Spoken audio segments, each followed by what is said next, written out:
Bismillahirrahmanirrahim. Assalamualaikum warahmatullahi wabarakatuh. Alhamdulillahirabbil alamin. Wassalatu wassalamu ala asrafil anbiya'i wal mursalin wa ala alihi wa man tabi'ahum bi ihsanin ila yaumiddin. Amma ba'd. Saudaraku kaum muslimin dimanapun berada, semoga Allah senantiasa melindungi kita semuanya. Amin Allahumma amin. Kita akan melanjutkan kiat-kiat menjaga keutuhan rumah tangga. Dan kita masuk ke bab yang kedua. Setelah kita membahas masalah memilih istri yang baik, maka bab yang kedua ini kita memilih suami yang baik. Sunnah seorang wali mencarikan jodoh untuk putrinya seperti ini bukanlah sesuatu yang aib. Bahkan tak ada kasih sayang orang tua kepada anak-anaknya. Hal ini berlaku bagi laki-laki maupun perempuan. Sebagaimana dahulu Nabi Musa alaihissalam juga ditawari orang yang saleh dan beliau menerimanya sebagaimana yang Allah Ta'ala sebutkan. Allah Subhanahu wa Ta'ala berfirman, Qala inni uridu an unkihaka ihdab natayya hatain. Berkatalah orang saleh tersebut, sesungguhnya aku bermaksud menikahkanmu dengan salah satu dari putriku ini. Disebutkan di dalam surat Al-Qasas, surah yang ke-28 ayat 27. Umar bin Khattab radhiyallahu anhu, beliau juga pernah menawarkan putrinya kepada Utsman bin Affan, lalu kepada Abu Bakar Siddiq. Beliau radhiyallahu anhu mengisahkan, qala Umar,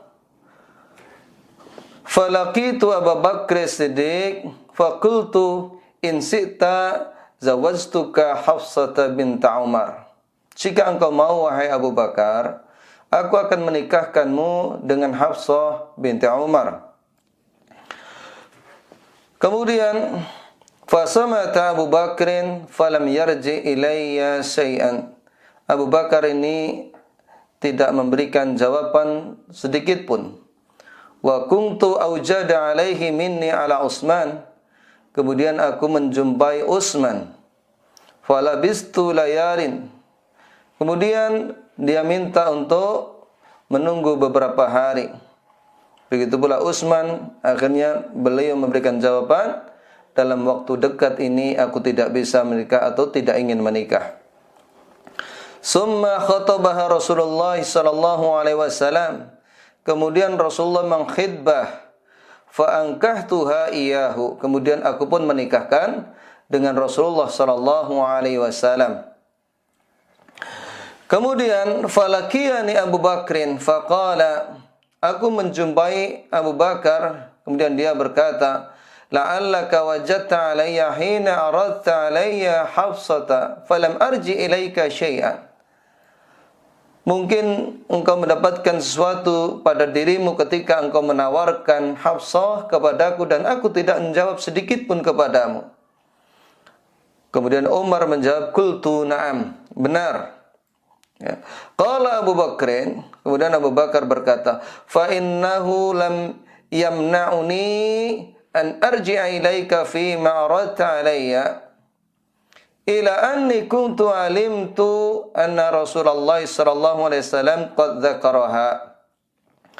Tidak ada yang menghalangiku untuk memberikan jawaban kepadamu kecuali aku mengetahui bahwa Rasulullah sallallahu alaihi wasallam pernah menyebut-nyebutnya, yaitu menyebut Hafsah tersebut. Kemudian falam akun liufsiya sirra Rasulillah sallallahu alaihi wasallam, dan aku tidak ingin membukakan rahasia Rasulullah sallallahu alaihi wasallam. Walau tarakaha Rasulullah sallallahu alaihi wasallam qabiltuha.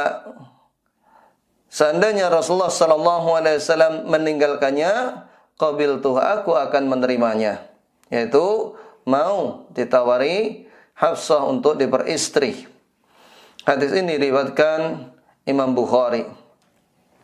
Menawarkan anak perempuan kepada laki-laki yang saleh dan anak laki-laki kepada wanita yang salehah ini merupakan sunnah yang banyak ditinggalkan. Adapun menawarkan wanita yang soleh sebagaimana kisah Umar menikahkan putranya Asim dengan perempuan anak penjual susu yang ma'ruf. Ketika Umar berjalan di malam hari, kemudian mendengarkan perbincangan kedua orang tersebut, dan nampaklah anak penjual susu tersebut keimanannya terhadap Allah Subhanahu wa taala, sehingga Umar bin Khattab menawarkan kepada anaknya laki-laki, siapa di antara mereka yang mau menikahinya. Oleh karena itu, bagi para wali wanita hendaknya izin terlebih dahulu, ya.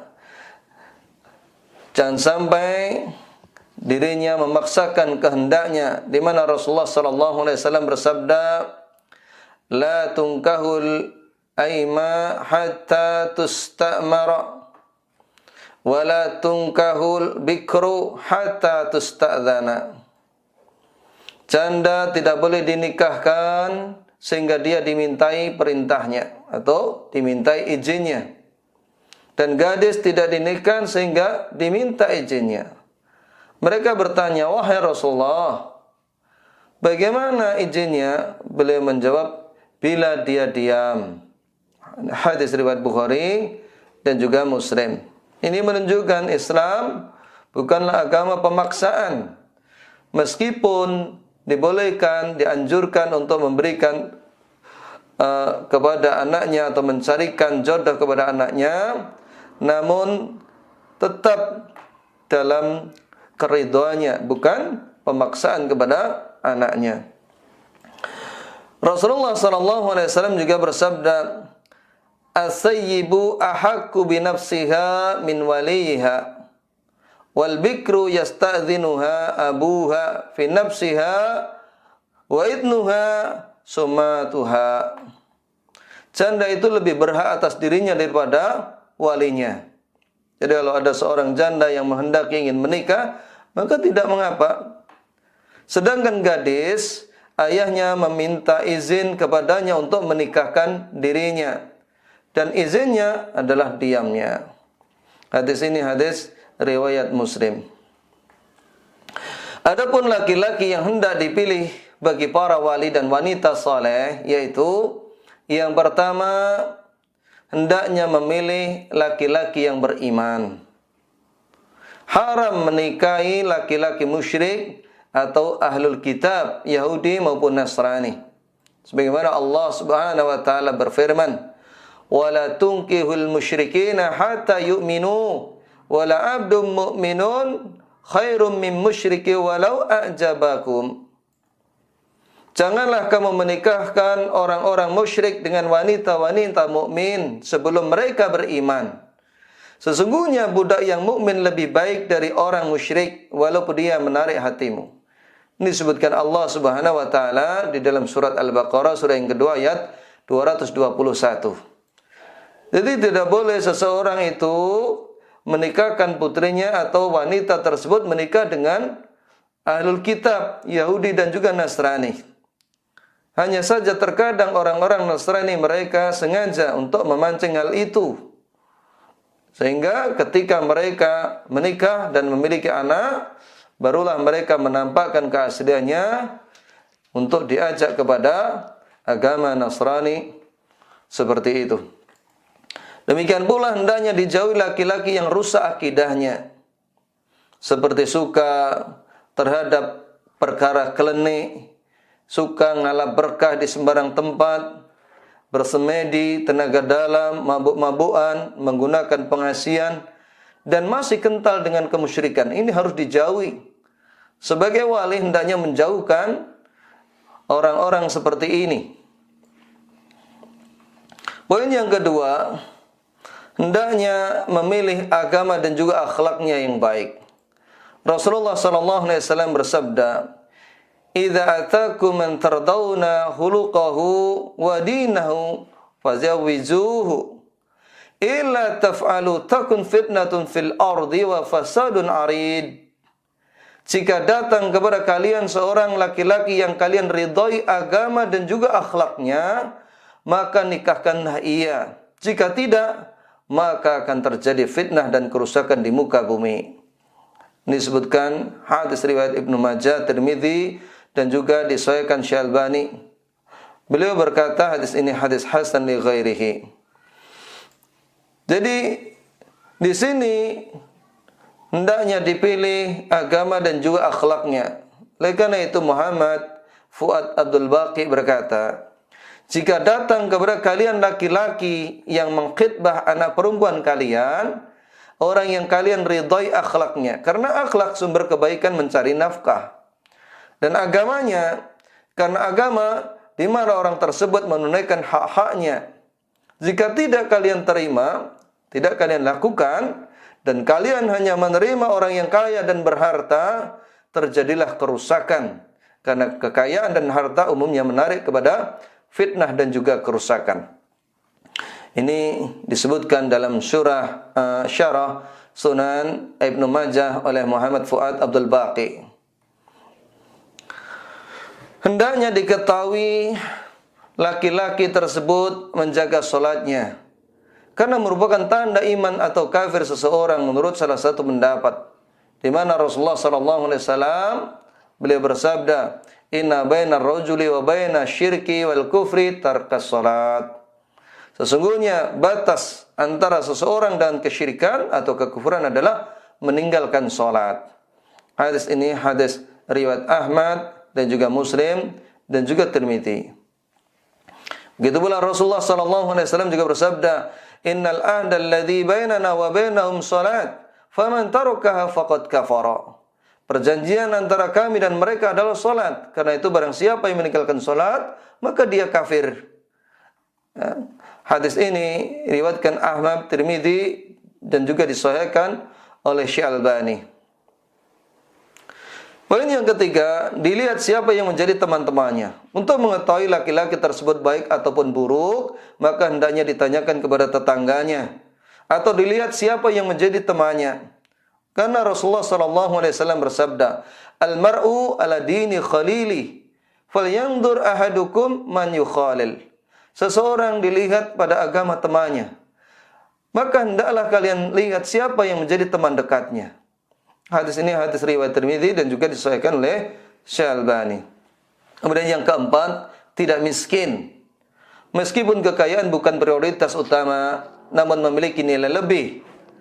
Hal ini sebagaimana dikisahkan Fatimah binti Qais radhiyallahu anha, dia bercerita, "Ataitu Nabi sallallahu alaihi wasallam faqultu inna Abal Jaham wa Muawiyah khatabani." Faqala Rasulullah sallallahu alaihi wasallam, "Amal Muawiyah fasu'lukun la mala lahu."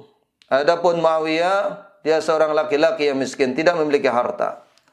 Wa amma Abul Jaham, adapun Abu Jaham, fala yadhahu al-asaq. Dia tidak pernah meletakkan tongkatnya an atiqihi, dari pundaknya. Dalam hadis ini Nabi SAW tidak merekomendasikan Muawiyah disebabkan Muawiyah ini miskin. Ya. Oleh karena itu, kelanjutan tersebut Rasulullah juga tidak merekomendasikan Abul Jaham. Kenapa? Karena tidak pernah meletakkan tongkatnya dari pundaknya. Imam Nawawi rahimahullah berkata, yang dimaksud tidak pernah meletakkan tongkat dari pundaknya, ada dua tafsiran yang masyhur dari ulama. Yang pertama, ia sering pergi safar. Yang kedua, ia sering memukul wanita. Makna ini sama-sama tidak baik bagi wanita, baik itu kasar, galak. Begitu juga suka bepergian jauh dalam waktu yang lama, akan menyiksa badan dan juga perasaan istrinya nanti. Hendaknya jujur. Siapa saja yang akan menikah terhadap berbagai macam penyakit yang berbahaya kepada calon istrinya. Inilah saudara-saudaraku pilihan bagi wanita yang akan menikah, hendaknya memilih laki-laki yang saleh. Mudah-mudahan yang sedikit ini memberikan manfaat saya sendiri dan juga saudara-saudaraku dimanapun berada. Aku qawli hadza astaghfirullah wa lakum wasairil muslimin innahu wal ghafurur rahim. Assalamualaikum warahmatullahi wabarakatuh.